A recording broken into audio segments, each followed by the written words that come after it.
হবে? চুরি করে নাকি? হ্যাঁ, যা মন যায় তাই করলে হবে না। আপনাদেরকে অ্যাক্সেস দিয়েছে, আপনাদেরকে করতে হবে। আর ছাড়া লোক রাখুন, আপনার স্বামী থাকবে, ছেলে থাকবে, কোনো মগের মুলুক বটে নাকি? নমস্কার বন্ধুরা, পশ্চিমবঙ্গ স্বাস্থ্য ব্যবস্থার এক নির্মম এবং ভয়ঙ্কর রূপ আবারও সামনে এল।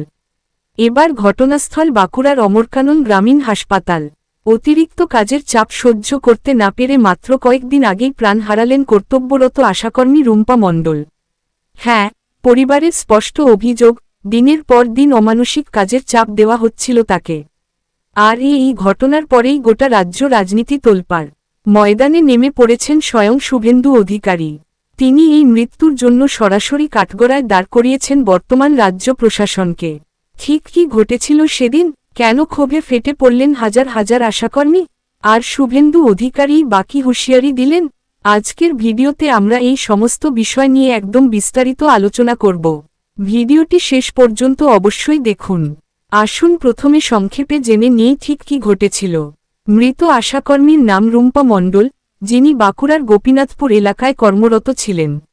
গত সোমবার সকালে হঠাৎই তিনি নিজের বাড়িতে হৃদরোগে আক্রান্ত হন। অত্যন্ত দ্রুততার সাথে তাকে অমরকানন গ্রামীণ হাসপাতালে নিয়ে যাওয়া হলে চিকিৎসকরা তাকে মৃত বলে ঘোষণা করেন। কিন্তু গল্পটা এখানেই শেষ নয়, এখান থেকেই শুরু হয় আসল উত্তেজনা। রুম্পা মণ্ডলের সহকর্মী এবং পরিবারের লোকেদের দাবি, এটি কোনো স্বাভাবিক মৃত্যু নয়। গত বেশ কিছুদিন ধরে তার ওপর অতিরিক্ত কাজের চাপ দেওয়া হচ্ছিল। এই অমানসিক খাটুনির ধকল সহ্য করতে না পেরেই হৃদরোগে আক্রান্ত হয়ে তার মৃত্যু হয়েছে। এই খবর ছড়িয়ে পড়তেই শয়ে শয়ে আশাকর্মী হাসপাতাল চত্বরে জড়ো হন। তারা মৃতদেহ আটকে রেখে বিক্ষোভ দেখাতে শুরু করেন। পরিস্থিতি এতটাই হাতের বাইরে চলে যায় যে পুলিশকে এসে লাঠি উঁচিয়ে ধস্তাধস্তি করে মৃতদেহ উদ্ধার করতে হয়। এই ঘটনার খবর পৌঁছানো মাত্রই তীব্র প্রতিক্রিয়া জানিয়েছেন শুভেন্দু অধিকারী। তিনি সবসময়ই আশাকর্মীদের অধিকারের লড়াইয়ে পাশে দাঁড়িয়েছেন এবং এবারও তিনি চুপ করে বসে থাকেননি। শুভেন্দু অধিকারী এই ঘটনাকে অত্যন্ত বর্বর এবং অমানবিক বলে আখ্যা দিয়েছেন। তার স্পষ্ট বক্তব্য, আমাদের রাজ্যের মাতৃশক্তি, যারা দিনরাত এক করে মানুষের স্বাস্থ্য পরিষেবা নিশ্চিত করেন, আজ তারাই সুরক্ষিত নন। এই সরকার তাদের ওপর অমানসিক কাজের বোঝা চাপিয়ে দিচ্ছে, কিন্তু পরিবর্তে না পাচ্ছে সঠিক বেতন, না পাচ্ছে কোনো সামাজিক সুরক্ষা।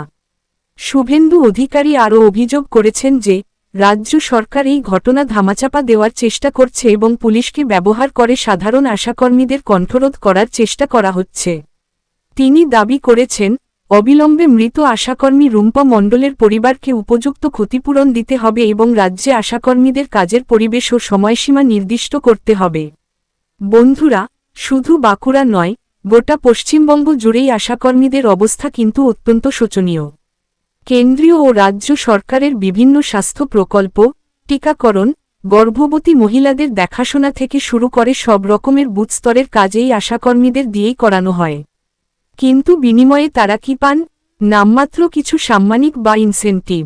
শুভেন্দু অধিকারী বারবার এই বঞ্চনার বিরুদ্ধেই সোচ্চার হয়েছেন। তিনি এই স্বাস্থ্য ব্যবস্থার আমূল পরিবর্তনের দাবি তুলেছেন, যাতে আর কোনো রুম্পা মণ্ডলকে এভাবে অকালে প্রাণ হারাতে না হয়। তাহলে বন্ধুরা, বাঁকুড়ার এই ঘটনা এবং আশাকর্মীদের এই করুণ দশা নিয়ে আপনার কি মতামত? শুভেন্দু অধিকারী যে দাবিগুলো তুলেছেন, আপনি কি তার সাথে একমত? নাকি আপনার মনে হয় এর পেছনে অন্য কোনো কারণ আছে? অবশ্যই নিচে কমেন্ট করে আপনার মূল্যবান মতামত আমাদের জানান। ভিডিওটি ভালো লাগলে লাইক করুন, বন্ধুদের সাথে প্রচুর শেয়ার করুন এবং এই ধরনের সমস্ত ব্রেকিং ও ইনসাইড নিউজ সবার আগে পাওয়ার জন্য আমাদের চ্যানেলটিকে সাবস্ক্রাইব করে পাশের বেল আইকনটি প্রেস করতে একদম ভুলবেন না। দেখা হচ্ছে পরের ভিডিওতে। ভালো থাকবেন, সুস্থ থাকবেন। নমস্কার।